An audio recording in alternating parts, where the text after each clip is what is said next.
No vídeo anterior, nós começamos a falar do tripé macroeconômico. Nós descrevemos o tripé, explicamos as circunstâncias críticas em que o tripé apareceu, os efeitos imediatos do tripé, ah, e falamos da primeira perna do tripé, o regime de metas de inflação, talvez a maior novidade ali no tripé. Metas de inflação era uma coisa que hoje é muito comum, mas na época não era tão, então gerou uma discussão maior e tal.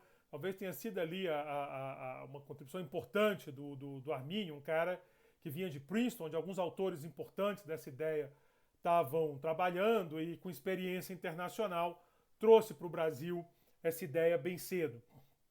Dessa vez a gente não teve que esperar muitos anos para poder pegar uma ideia boa. Ou pelo menos que funcionou. Se você não acha boa, não vamos polemizar, mas que funcionou e quando foi abandonado correram para chamar de volta, de certa forma. Agora vamos falar dos outros elementos, que é o câmbio e o superávit primário. O superávit primário eu vou falar um pouquinho, basicamente só mostrar para vocês como é que se comportou, mas o câmbio eu quero falar um pouco mais. Aqui no curso nós falamos de câmbio várias vezes. Nós falamos dos regimes múltiplos de câmbio, nós falamos de câmbio quando dos ataques especulativos, nós vamos até repetir um pouco aquela conversa, mas vale a pena parar para falar de câmbio, porque o câmbio ele é uma variável que tem muita mística, mas também tem muito efeito, é uma variável muito difícil de estudar. Tem aquela máxima, né? Deus inventou o câmbio para ensinar humildade aos economistas. Então é uma variável meio desgraçada, vale a pena falar com calma dela. Tem outra máxima, assim como a anterior, normalmente é atribuída ao Mário Henrique Simonsen, que inflação aleja, mas câmbio mata. Então o câmbio ele tem um papel importante quando a gente vai falar de uma economia, em particular de uma economia emergente. E, claro, se você juntar as peças, você vai ver que nós falamos bastante de câmbio, mas em algum lugar era bom parar e dar uma arrumada. E o lugar é esse. Então, mesmo que a gente fique um pouco repetitivo, peço desculpas. Se você está tranquilo, é só passar o vídeo mais rápido, né? A vantagem aí do sistema de vídeos. Se você não está tranquilo, preste um pouco mais de atenção para que a gente possa botar alguns conceitos importantes envolvendo taxa de câmbio agora na mesa. Então, primeira coisa que a gente fala de câmbio, a gente está falando do que a gente chama de taxa de câmbio nominal. Isso é o preço relativo das moedas de dois países, ou seja, quanto uma moeda vale em relação a outra. É aquele câmbio que sai no jornal.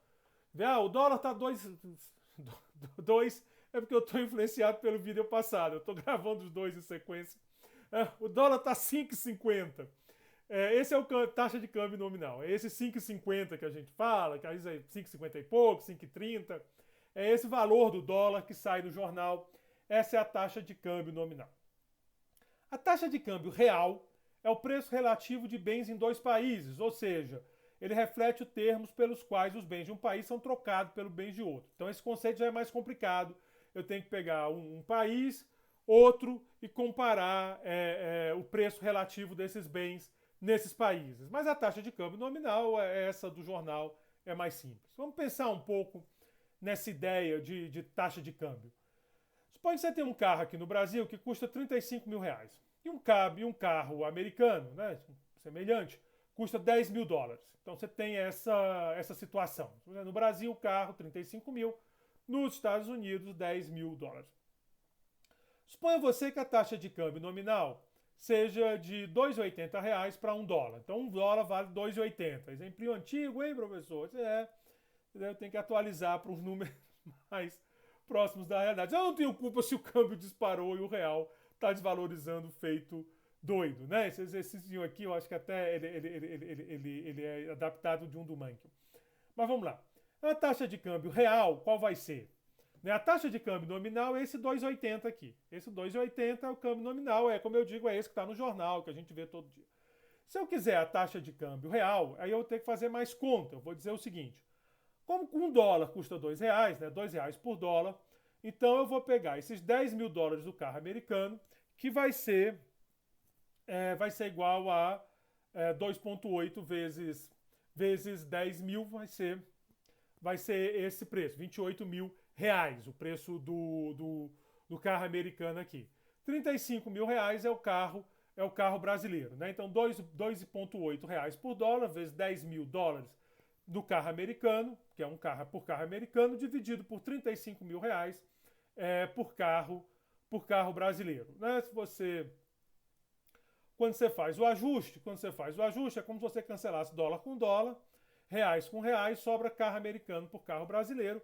Então você tem que eu troco um carro americano por 0,8 carro brasileiro, esse seria o câmbio real. Então o câmbio nominal é só o valor que está lá da nota. O câmbio real você tem que ajustar pelo preço dos dois países. É claro que você não faz. Você pode fazer, inclusive, câmbio produto por produto. Não tem problema nenhum. Você faz geralmente setor, né? Porque produto é muito complicado.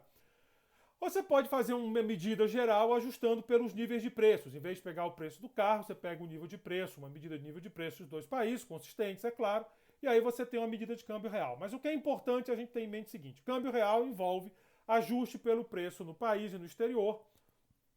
Câmbio nominal é o câmbio do jornal. Vez por outra, por briga política, as pessoas criam um conceito de câmbio que só corrige pelo preço de um país. É um conceito meio esquisito. Ou você corrige pelo preço dos dois países, ou você fala com nominal e viva com isso, tá certo? Então, são os dois conceitos mais comuns que aparecem, mas disparado o mais comum é o de câmbio nominal. Bom, tem um probleminha aqui com alguns textos, uma pegadinha nos textos, que é o seguinte. Nos Estados Unidos, você vai definir a taxa de câmbio como a moeda nacional em relação à moeda estrangeira. Então, um dólar vale R$ 2,80 reais ou 120 ienes ou qualquer que seja essa relação. Aqui no Brasil também a gente fala que um dólar vale R$ 2,80 reais ou 5,50 para ficar, ou 5,30, né, para ficar um número mais realista. Mas tem um problema, o dólar é a moeda externa. Então é meio como se ficasse de ponta cabeça em relação aos Estados Unidos. Por isso que dá uma confusão danada, às vezes, na hora da gente falar de movimento de câmbio, porque muitas vezes os livros são escritos nos Estados Unidos usando essa ideia de moeda nacional em relação à moeda estrangeira.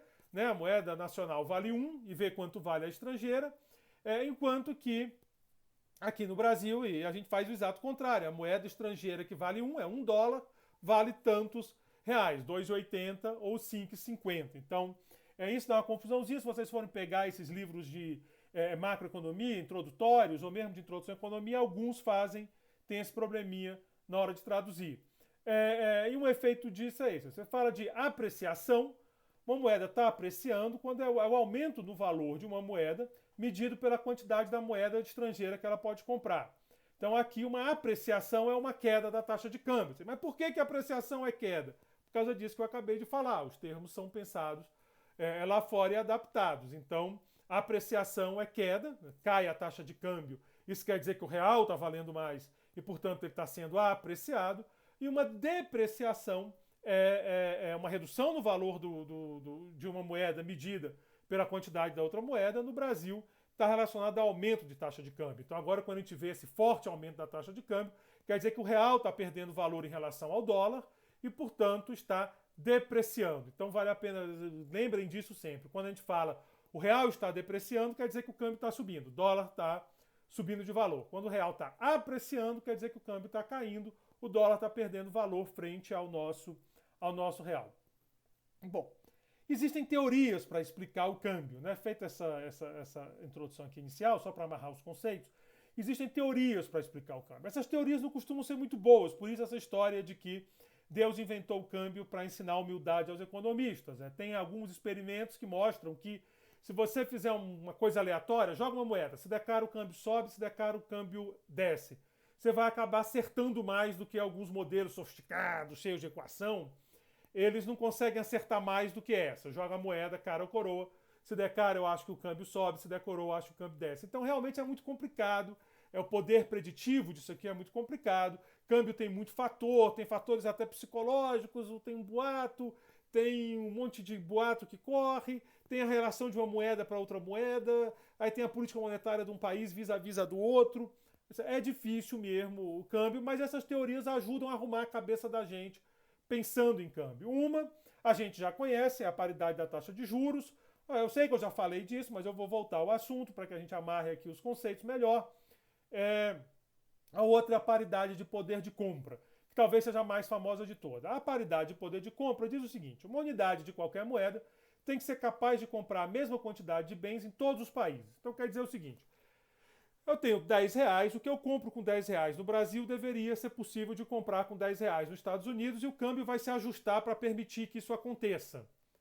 O câmbio vai se ajustando para permitir que isso aconteça. Então você tem, por exemplo, uma cesta de bens qualquer que aqui no Brasil vale 1.000, se lá nos Estados Unidos ela vale $200, então o câmbio devia se ajustar para 5 de forma que essa cesta tenha o mesmo valor aqui no Brasil e nos Estados Unidos. Então o câmbio se ajustaria de acordo com essas diferenças de preço, né? Ele vai se ajustando para fazer com que essas coisas fiquem iguais. A intuição por trás disso é senão eu vou lá e compro no outro país. E é claro que é uma intuição frágil, porque você não vai lá comprar no outro país. Você tem barreiras à entrada, tem custo de transporte, tem lei que impede, tem tarifas alfandegárias e algumas coisas, mesmo que tivesse isso, não faz sentido. Então, alguns bens que são chamados bens não comercializáveis, né? Por exemplo, você não vai até Nova York cortar o cabelo. Isso não faz o menor sentido, por mais caro que seja. Você não vai nem até Taguatinga, cara, cortar o cabelo. Imagina você ir em outro país cortar o cabelo, né? Você corta o cabelo aqui no plano. Se você mora aqui no plano, obviamente, você não quer ir a Taguatinga, ou você quer ir no bairro vizinho, às vezes você vai na sua quadra e tal. Então, não é tão simples, mas essa é a ideia. A paridade de juros é aquele conceito que a gente já discutiu, que o rendimento esperado do ativo deve ser o mesmo em cada país, e o câmbio vai se ajustando para garantir que isso aconteça. Então, um olha para o mercado de bens e serviços, outro olha para o mercado financeiro. São duas abordagens para tentar entender como é que o câmbio se movimenta. A teoria do poder de compra, a paridade de poder de compra, tem uma versão muito simpática dela, que é o câmbio Big Mac, ou a teoria do Big Mac. A ideia é a seguinte: o preço de um Big Mac reflete o custo de vários bens e serviços, né? Tem vegetais, tem carne, tem trigo, transporte, propaganda, tem salário, tem um monte de coisa lá dentro de um Big Mac. Então, pela paridade de poder de compra, seria mais ou menos razoável que o Big Mac tivesse o mesmo valor em qualquer país. Eu insisto, não é bem assim. Você imagina, assim, cara, o Big Mac em Nova York está mais barato, eu vou lá comprar. Mas como ele pega uma cesta de bens, e essas cestas, alguns bens são bens comercializáveis, em trigo, então a ideia é que deveria ter uma certa proximidade. Então, se nos Estados Unidos o Big Mac está custando $3 e no Brasil está custando R$6, a paridade de poder de compra vai dizer, olha, um dólar deve custar R$2, a taxa de câmbio deve ser 2, porque aí os $3 seriam R$6 e o preço do Big Mac seria o mesmo no Brasil e nos Estados Unidos. Então tem essa ideia. Isso é meio que uma brincadeira que aquela revista inglesa, The Economist faz, mas que ilustra bem essa ideia de paridade do poder de compra. Quais são as críticas à paridade do poder de compra? A The Economist faz inclusive um ranking, sabe? Ela pega o preço em vários países e diz, olha, esse está fora, esse está dentro. Se vocês quiserem, bota ranking Big Mac que vocês vão ver. Faz aí uma busca legal que vocês vão ver esses rankings e tal. Quem está fora, por muito tempo o Brasil estava fora, então a ideia é que o câmbio do Brasil estava muito, o real estava muito valorizado, porque o Big Mac aqui ficava muito caro. É como se fosse $3 lá, 6 aqui, o câmbio tivesse de 1 para 1. Ou seja, o Big Mac aqui estava em dólar mais caro que nos Estados Unidos, então tinha muito essa discussão. Mas tem um ranking, é bacana. Bom, críticas. Primeiro, muitos bens não são comercializados facilmente. Foi o que eu falei, serviços são um bom exemplo. É difícil você comercializar serviços. Você não vai sair de cidade e dizer, eu vou num restaurante. Aonde? Vou lá em Belo Horizonte no restaurante porque está mais barato. Você não vai fazer isso, você vai comer aqui em Brasília mesmo e vai pagar caro e acabou a discussão. Volto a dizer, às vezes vocês não saem nem da Asa Norte. Vocês estão aqui, agora não, porque é todo mundo em vídeo, mas vocês estão lá na UNB, na Asa Norte. Vocês não estão topando ir nem numa cidade satélite aqui do lado, como Taguatinga, Ceilândia não, desculpa, Sobradinho, essas que são mais aqui em volta, né? Você não topa nem isso para buscar uma comida mais barata. Mesmo os bens comercializáveis nem sempre são substitutos perfeitos quando produzidos em países diferentes. Por exemplo, vinho é um bom exemplo.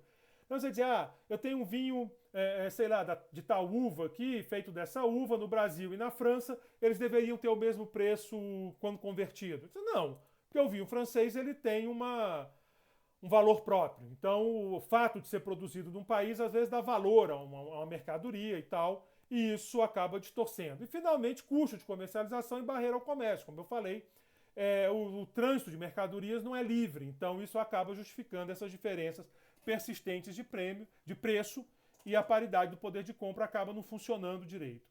Na paridade de juros, vou fazer um exemplo, eu acho que eu já fiz, mas, de novo, para ficar aqui arrumadinho o câmbio, quando você quiser voltar, você diz, eu queria lembrar de câmbio, aí você vem aqui, tá tudo de câmbio junto, então vou ser repetitivo, mas, de novo, se você está com tudo na cabeça, só pula essa parte do vídeo, aperta lá no botãozinho que anda mais rápido. Então, suponha que você tem uma taxa de câmbio de R$ 2 por dólar, o investidor tem que comprar títulos no Brasil e títulos nos Estados Unidos. E suponha, por hipótese, que a taxa de juros nos Estados Unidos é 5% ao ano, eu botei esse real aqui, mas está meio furado. A taxa de juros nos Estados Unidos é 5% ao ano e no Brasil é 10% ao ano. Então a aplicação nos Estados Unidos vai sair de 100 para 105, né? Como é juros nominal mesmo aqui. E a aplicação no Brasil vai sair de 200 para 220. Bom, só que para aplicar no Brasil você tem que converter. Então seus 100 dólares valem 200, com a taxa de juros é 10%, 200 para 220. Então, nos Estados Unidos, a taxa é 5, 100 dólares, 105 dólares depois de um ano. Aqui no Brasil, converte no câmbio de 2, R$ 200 vão valer 220, vão te dar 220 dólares daqui a um ano com a taxa de juros de 10%. A paridade dos juros está dizendo que os 220 do Brasil tem que ser igual aos 105 dos Estados Unidos. Ou seja, o câmbio deve ficar em torno de 2,10 para garantir que isso aconteça. Repara também que a desvalorização do real foi de aproximadamente 5%, que era a diferença de juros. Então, a paridade de juros, ela acha que o câmbio ajusta para equilibrar o rendimento dos ativos, enquanto que a paridade de poder de compra acha que o câmbio ajusta para equilibrar o preço dos bens e serviços, ou principalmente os bens comercializáveis, nos principais países. Por isso que eu disse, uma é uma de mais de bens, né, mercado real, outra é mais olhando para o mercado financeiro. Como o mercado financeiro ele tem um volume muito grande, as pessoas acabam olhando muito para a paridade de juros e para pensar na formação do câmbio. Mas ainda assim não é uma coisa trivial. Você tem problemas, riscos específicos aos países, pega. Então você pode aceitar uma diferença na taxa de juros porque tem risco diferente. Cara, você vai investir num país, sei lá, na Suíça, é completamente diferente de botar seu dinheiro aqui na América Latina. A gente vive aprontando, vive tendo desvalorizações grandes, de vez em quando chega um governo maluco que diz que não vai pagar. Nós já vimos esse filme, a gente já viu a história aqui da economia brasileira, então tem essas coisas. Tem um problema de dificuldade de formação de expectativas, como é que você faz, como é que você incorpora, não incorpora. E tem um problema mais técnico, é que os títulos dos países nem sempre têm a mesma maturidade, o que quer dizer que justificaria diferenças de remuneração nesses títulos. Então tem uns detalhes, a coisa pega. Essa questão do risco específico aos países é a mais delicada aqui, que você acaba tendo que botar uma variável difícil de mensurar. Bom, se essas são as principais teorias para explicar o câmbio, nós também temos a maneira que o Banco Central vai lidar com o câmbio, que é o regime cambial. Você tem os mais famosos, é o câmbio fixo. O Banco Central diz a taxa de câmbio, sei lá, chega agora o Roberto Campos Neto e diz a taxa de câmbio agora é 5, pá, é 5. E o Banco Central vai brigar para fazer 5. Eu espero que ele não faça isso, eu acho que não está no cenário de fazer isso, mas esse é o câmbio fixo. Você tem o câmbio flexível, é mais ou menos o que o Brasil diz fazer hoje. Né? Quanto é a taxa de câmbio? Quanto o mercado quiser, não tem nada a ver com isso. Eu fico só preocupado com a inflação e outras variáveis e o câmbio fica ao Deus dará. Tem a câmbio administrada, que às vezes é chamada de flutuação suja, que é o que geralmente câmbio flexível, flutuante, ele acaba virando uma flutuação suja. Tem uma hora que o Banco Central se assusta e acaba entrando no mercado para evitar muita flutuação, então você administra um pouco essa flutuação. E o regime de banda cambial que nós usamos aqui no Brasil nos anos 90, né, acabou que ele não foi viável, teve que ser substituído por um câmbio flexível, meio uma flutuação suja ali, um pouco nessa fronteira. Mas é o nosso regime atual. Você tem uma taxa de câmbio flexível, que é o nosso caso, quando a taxa de câmbio varia com a oferta e a demanda, você está assim, a taxa de câmbio flexível. Né? Então, esse é o regime de câmbio flexível. A taxa de juros, a taxa de câmbio vai variando com a oferta e a demanda e o Banco Central deixa quieto. Como eu disse, a maioria das vezes o Banco Central dá uma cutucada e vira uma flutuação suja, como se chama, ou um câmbio.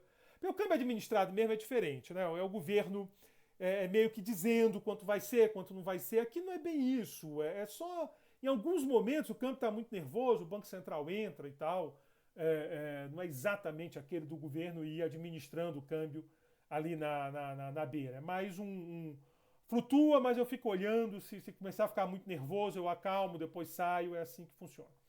Bom, se as exportações aumentam, cresce a oferta de dólar, seu valor cai, reduzindo o câmbio. Vale o contrário, se as importações aumentam, a demanda por dólar cresce, elevando o preço. Isso seria uma pressão, porque tem o lado do mercado financeiro. Então, eu falei aqui do mercado de bens e serviços, mas você tem o mercado financeiro também que vai entrar dólar e sair dólar. O importante aqui é que, quando está entrando dólar, você tem uma tendência de valorização da moeda local. Quando está saindo dólar, você tem uma tendência de desvalorização. É o que está acontecendo no Brasil agora. Está saindo muito dólar do Brasil via mercado financeiro, não necessariamente via exportação e importação, tivemos até superávit, mas essa saída o câmbio acaba pressionado.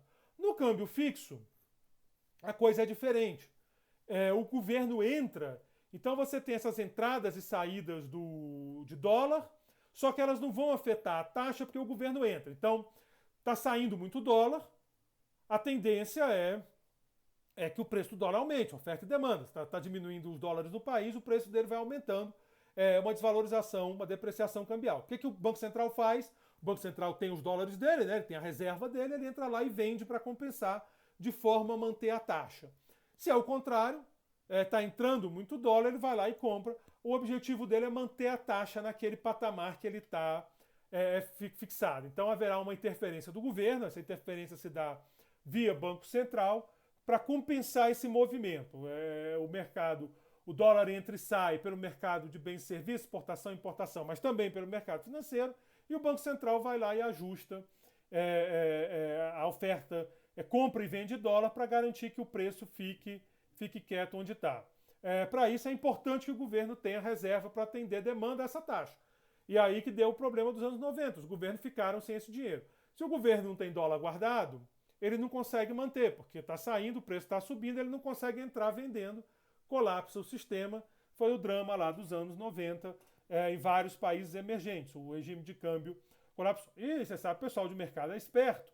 Eles sabem que eles podem forçar essa situação. Isso é um ataque especulativo, grosso modo. Você força o Banco Central a ficar sem condições de defender a moeda e você pode ganhar muito dinheiro isso operando no mercado cambial, principalmente o que chamam de mercado futuro. Bom, câmbio administrado, ele interfere, mas ele não tem esse compromisso como no câmbio fixo. Essa interferência pode ser mais agressiva ou menos agressiva. E banda cambial, ele tem aquele limite mínimo e máximo para a taxa de câmbio, fica flutuando nesse intervalo. Esse então, o regime de banda cambial. Aqui, para vocês verem a taxa de câmbio no Brasil entre julho de 94 e aqui outubro de 2018. Aqui é aquele movimento, ó, né? Quando eu peguei só aqui, ele tão assustador, né? Depois que eu disse, teve outros testes no Brasil, né? Nós tivemos outros testes. Ficava meio assustador aquele movimento. Aquele lá, aquele grande que eu mostrei, agora em perspectiva. Por isso que eu cortei o gráfico para dar uma noção do susto na época. Então tá aqui o grande choque quando entra o tripé. Cadê meu mouse? Está aqui. Aqui esse susto, alguns dizem que é chegar o efeito Lula, né? A expectativa com Lula, outros dizem que não, mas de todo modo vem e desce. Esse pulo aqui é a crise de 2008, né? Que dá um susto, mas ele volta. E aqui é aquela disparada já no governo Dilma, depois ajusta, sobe e agora ele está mais alto ainda, ele está por aqui, se eu fosse atualizar o gráfico. Mas vamos deixar para falar das coisas mais atuais na próxima unidade. Mas você vê então que o câmbio tem esse movimento. Esse grande movimento de longo prazo aqui, né, de queda e subida, é muito marcante do período, né, do susto de 2002 e do controle. Isso aqui, quem quebra essa trajetória é 2008, aquela confusão toda. E depois a desvalorização pegando força, né? Começa aqui, o governo Dilma está começando por aqui, então vai desvalorizando, tem o pulo, depois a entrada, mas aí sobe de novo aqui. Eu acho que pegou um pouco a greve dos caminhoneiros, salvo engano, foi em 2018, né? Então tem um pouco esse efeito. E depois, com a chegada do governo Bolsonaro, alguns achavam que ia descer, né? Mas de fato subiu e ele já está um bocadinho mais alto, ele já deve estar por aqui a taxa de câmbio. Mas como eu disse, eu prefiro deixar essas coisas mais recentes para a próxima unidade. Esse é o câmbio real, bilateral, Brasil e Estados Unidos, entre janeiro de 80 e julho de 18, uma série longuíssima para vocês verem como é que funciona.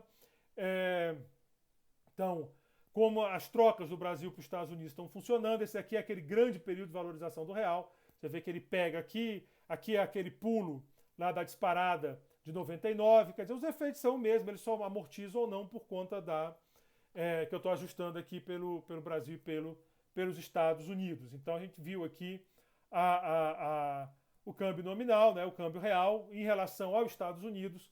É interessante dar uma olhada nesse comportamento do câmbio. Então, era isso que eu queria falar sobre o câmbio para organizar um pouco a cabeça. Assim.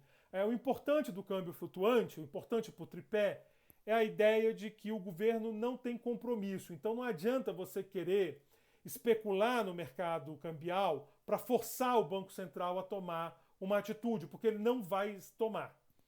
Ele vai tomar se ele achar que tem, mas é difícil forçar. É diferente de um regime de câmbio fixo, onde você pode ficar puxando a corda e o Banco Central ele está amarrado, ele está preso, está amarrado, ele está preso num determinado câmbio. Ele tem que defender aquele câmbio, senão o regime colapsa. E aí, especuladores podem forçar uma saída, por exemplo, de moeda, para forçar o Banco Central a reagir até o limite, e aí você tem uma grande desvalorização da moeda, e aí, naturalmente, você consegue ganhar dinheiro com essas coisas jogando no mercado futuro. Então, você tem uma relação diferente.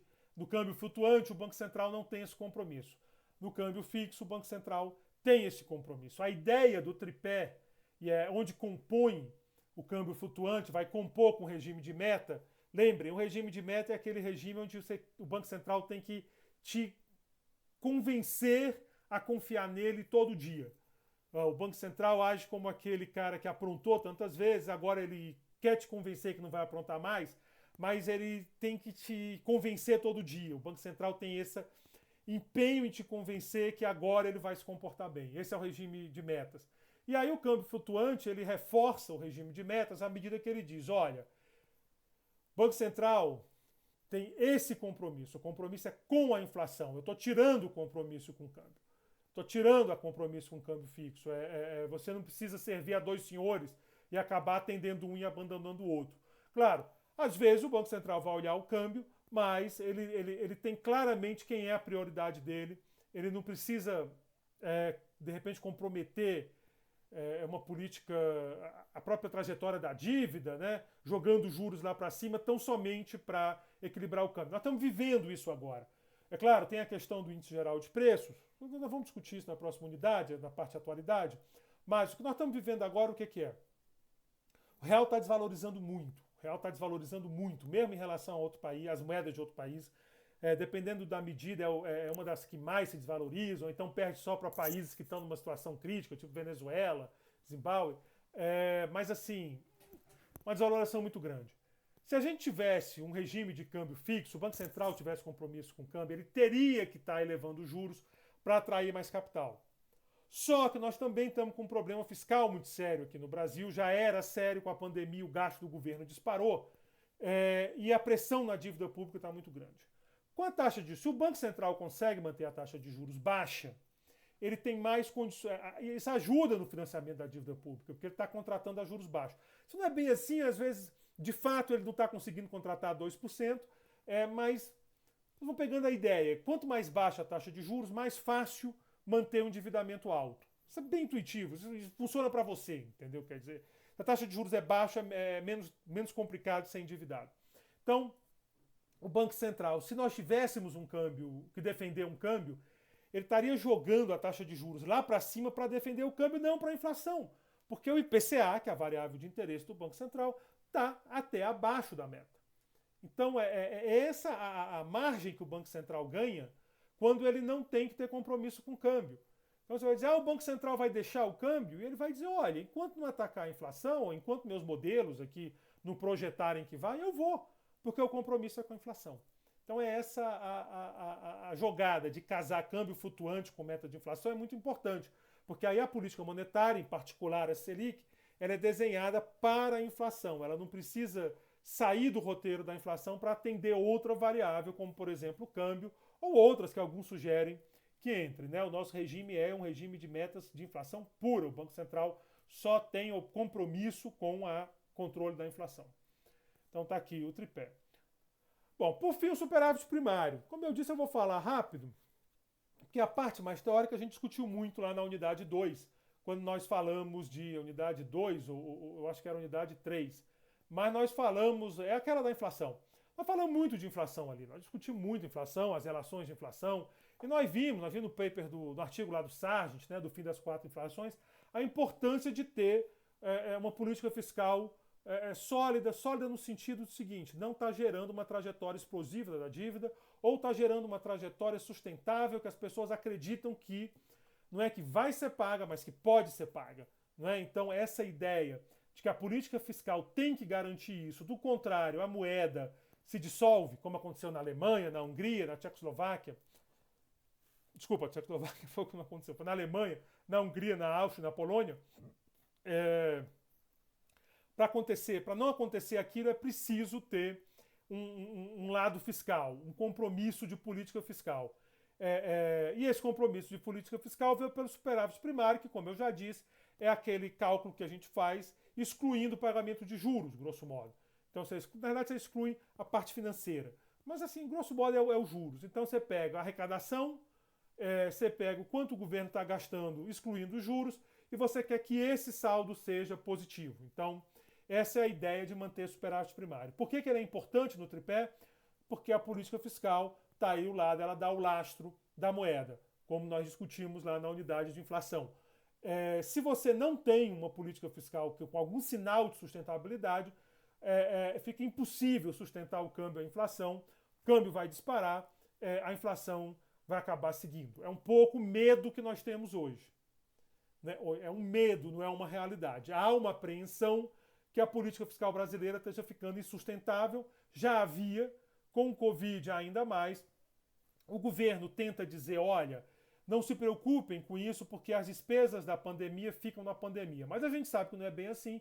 Basta ver a discussão aí do Renda Cidadã, né, Renda Brasil, ou Bolsa Família Expandido, sei lá o nome que vai ficar esse negócio, mas que foi um programa criado no auxílio emergencial, mas que já há planos para permanecer, o que implica no aumento de gastos. Claro que essas políticas de transferência de renda são muito interessantes, são políticas que costumam ser bem avaliadas, pelo menos o Bolsa Família foi, mas o impacto fiscal existe. Aí fica essa discussão, como é que você vai pagar isso, se você vai tirar outra despesa, mas não tem muito espaço, mas a ideia não dá essa impressão que a coisa vai estourar. E por que tanta preocupação hoje?